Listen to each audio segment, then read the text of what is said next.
Beach Tools. Awesome to see you back here again today. It's a beautiful day here in New Zealand, as per usual, of course. Hey, today I want to talk about the old plasma cutter repair. Before you go and break the screwdrivers out and pull the bloody old machine to pieces, I just want to tell you a few things that I've learned. It might save you a bit of aggravation. What to check first before you really dive into the thing, because sometimes it's only the little things that you just forgot to check, or you think you checked and you didn't, and that's why the machine isn't working.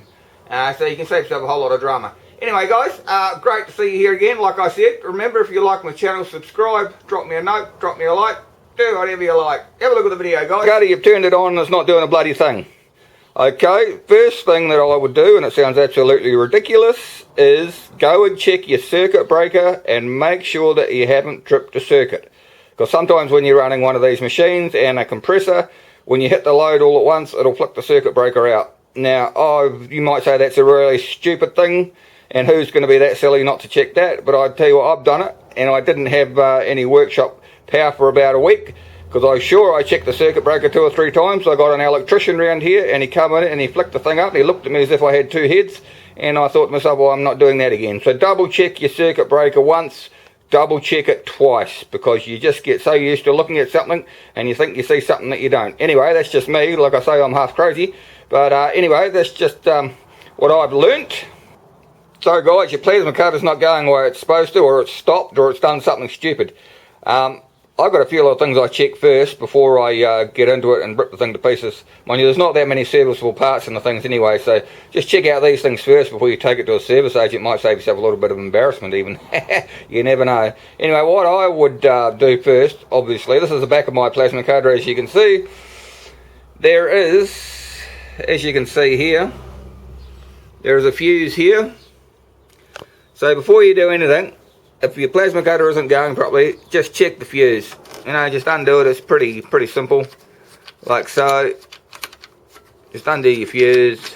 Make sure it's test it with a multimeter if you have to. Just make sure it's all going good, and then just screw that back in. And that's the one thing that you don't have to worry about. And you'll be surprised how many times people have taken the thing into the shop and it's just a fuse. But anyway, we'll start at the basics, and we'll go from there. Now, your machine might be a little bit different to this, and it probably is, but if it hasn't got a fuse on the back here, it'll have a fuse inside the one of the covers of the machine. So just undo the screws, and it'll be on the back here by the fan normally, or it could also actually be in the front, but mostly I've seen them at the back by the fan. So just make sure you unplug the thing first, just undo the screws, and just double check that fuse. Because sometimes when you get a power fluctuation or a flicker or something, then those fuses just blow, and yeah, nothing works. Now you've checked your fuse, and your fuse is all good. What you want to do now, guys, is check that when you turn the machine on, you can hear the fan buzzing. Because these get quite a bit of heat in these machines, and if your fan's not sucking in air to cool off the components inside your plasma cutter, then it'll go on what's called a thermal cutout, and it will cut it out until it cools down, and you won't be able to start the thing. So sometimes if you get a bit of shit or something jammed in your fan and it's not working, then what it does is it overheats the inside, and then it'll thermally cut out, and it won't come back on until it cools down. So just check that your fan is spinning, and that it's actually spinning when you turn the machine on. That's of course if you actually have power to the machine and it's not doing anything. Right, so you've checked that your fan's turning. Next thing I would do is check the airline between your water trap and going into your machine. Because you'll probably hear it leaking anyway, but if you're losing air out of this, then your plasma cutter will work, but it won't cut properly. And if you haven't got the right amount of air pressure, you know the rules, the cut goes to crap, it burns out your consumables, and it's just horrible. So check that as well. Now we come to the front of the machine, guys. Now, you're going to have a machine that looks something like this, but it might have a digital display here or something, but it will have an OC light, an overcurrent light there. And if that goes off, I thought, from my experience anyway, I have had it happen to me twice. From my experience, you have to take it to the agent and get it serviced, because it normally blows a diode or something like that, because you'll be running it out of the duty cycle. I'm going to do one on duty cycles of these plasma cutters and MIG welders, just so I can tell you what the duty cycle is. Because a lot of people run these things out of the duty cycle, they wonder why they crap out. But anyway, like I say, if that light's on, chances are that none of this is going to work. But this is just, do this to a start, you never know. Well, as you can see, guys, you can hear this thing running, so that's all good. So we've got the fan going, we've got the light on. But if you're still having issues, what I would do, issues with it's cutting, and it's not cutting properly, check this here where your earth clamp goes into. Because what I found over the years, I mean, I've got a new earth clamp here, and you know, they're easy enough. You just put the plug on the end and you can just change them.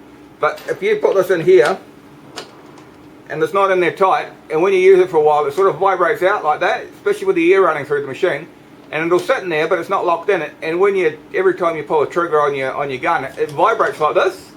And what it eventually does is it chews out the inside of this fitting here, or it'll chew out this, and it doesn't matter how hard after that you tighten this up, it feels like it's tight, but it'll always vibrate in there. And what you're doing is you're pulsing the earth into your gun.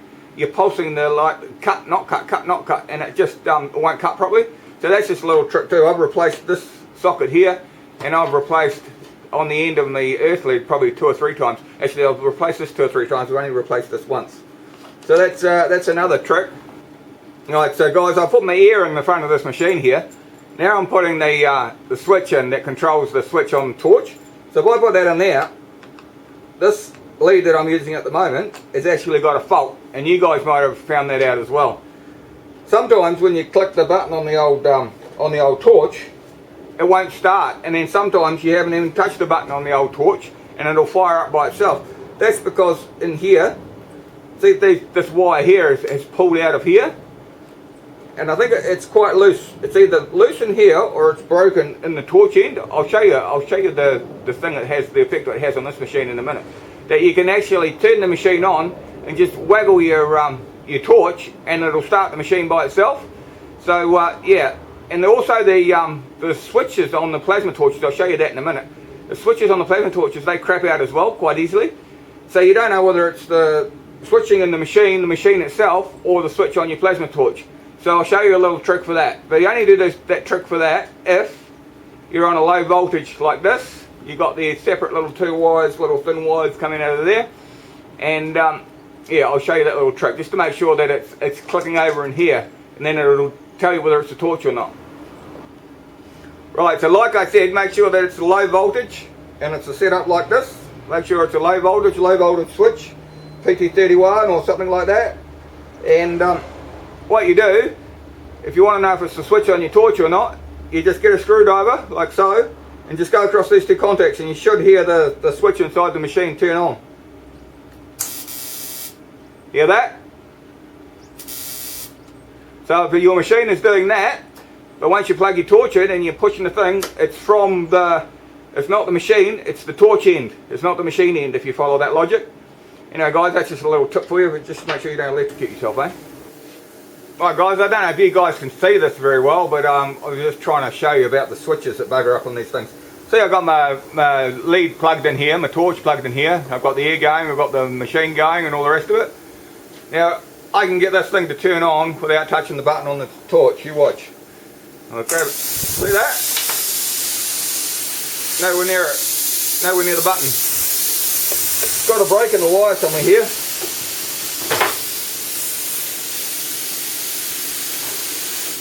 See? It's on again. I haven't touched it. Off again.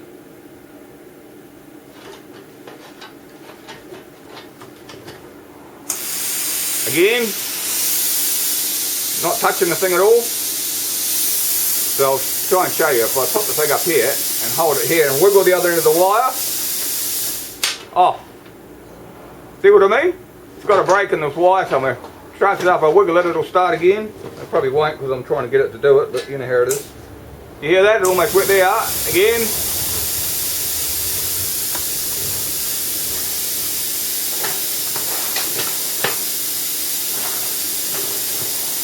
Can't get it to stop now. I haven't got the button in. No, it won't stop. It's on. Off. See that? Yeah. So long and the short of it is, there's a break in the wire between the switch. I don't know. It's not the switch because I'm not touching the switch. There's a break between here and here. So what you have to do is either run a new lump of wire, or you have to put a one of those switches on that you can just replace it and run the wire on the outside. They're easy enough to get. I've got some other videos on them if you want to have a look at that sort of thing. But anyway, that's just keep it in mind, because if your plasma cutter's playing up, there's nothing worse. You rip all the hoses out, you get pissed off with it, and you take it to the shop and they look at you stupid too much and say, what are you doing wrong? Yeah, you know what I mean, eh? But anyway, that's just that, and then I'll show you a couple of little bits and pieces on the plasma torch itself that'll make your machine not work properly. So guys, that brings us to the plasma torch itself. Now, with these torches, with the PT31 and all these torches actually, and mind you, the screw-in ones with the screw-in electrodes are not too bad because they actually screw in tight. But if you've got a push-in electrode like this, then and you put it in there, the air comes up there, and unless you've screwed all this down pretty tight, you'll get a slight vibration. You'll get a slight vibration between the electrode and, see this you've got one here that's pulled to bits, between the electrode and the bottom of this holding cup thing here. And what it does over time, is because you've got electricity coming through it, it eats all this out in here, much the same as what I showed you on the earth on the other end on your machine. It pits all this out here. Then it doesn't matter how much of a good electrode you try and put in the thing, after that it will never go in there tight enough, and it will always go like this, and you're getting the pulses again and it won't cut properly. Yeah, that's just a trick for young players. And also, I know it sounds pretty obvious, but make sure that you got good electrodes and tips, because it won't cut otherwise. It just won't. When I first started, I didn't know nothing about these things, and I was trying to use the thing way beyond its usable life, and all it was doing was putting a hell of a strain on the machine, and it wouldn't cut properly. And I thought it was the plasma cutter, but it's not. It's just the tips. You know what I mean? And also another trick that I've learnt is, let me get that a bit better for you. Another trick that I've learnt is these shield cups and these swirl rings. Now some of the torches have got a built-in swirl ring like so, but they still have the same issue as what these sort of things have. When these get hot, they get little fine cracks in them, and if you can see here, like on this one, they've all got the same. Doesn't matter what sort of torch you've got, they've all got little holes in them that make swirl ring, that makes the air swirl. That's why it's called a swirl ring. And if it's got cracks in there, because when you seal all this up, this is like a pressure vessel, and you put all your bits and pieces on there, and you put your electrode on the top. When I can find one, there you go, put your electrode on the top, and you screw all this up. All the torches are the same.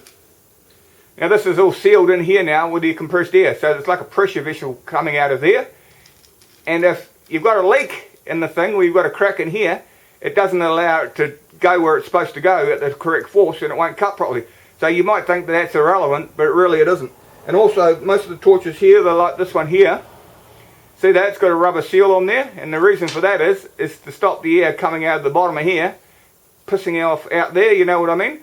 So make sure that that's not buggered either, and make sure you're using good tips and good electrodes. And also the last thing, guys, is these caps here, and it doesn't matter whatever cap you use, they get brittle. And I don't know if you've ever dropped it on the floor or something when you've been using it and it just cracks. Well, before I really got going on this thing, I didn't have any spares of these, and mine has had a little crack on the corner there. And so I thought, oh, that's all right. So I just put it together and I wrapped a bit of tape around. I thought that's going to work. And then it wouldn't cut and it wouldn't cut, and I spent half a day trying to figure out why. I thought to myself, just because of that, all that does is hold that on there. But it doesn't. All it was doing was the air was coming out of here, and it just didn't give you the pressure that you needed to cut. So that was a lesson well learnt, you know what I mean? It's, yeah, well, these things are as cheap as chips to buy, so just buy some spare ones and have them in your drawer or in your cupboard in your workshop, and it saves yourself a whole lot of aggravation, eh? Anyway, that's about my video for this time. I hope you learned something. I hope it wasn't too boring for you. Remember, if you like my channel, subscribe, drop me a note, drop me a line. I just thought a little video like this might just, you know, save you from taking your machine into the shop when there's absolutely no need to. Just a few little basic tips and tricks, you know, to help you out. Anyway, guys, thanks for watching. We'll catch you next time.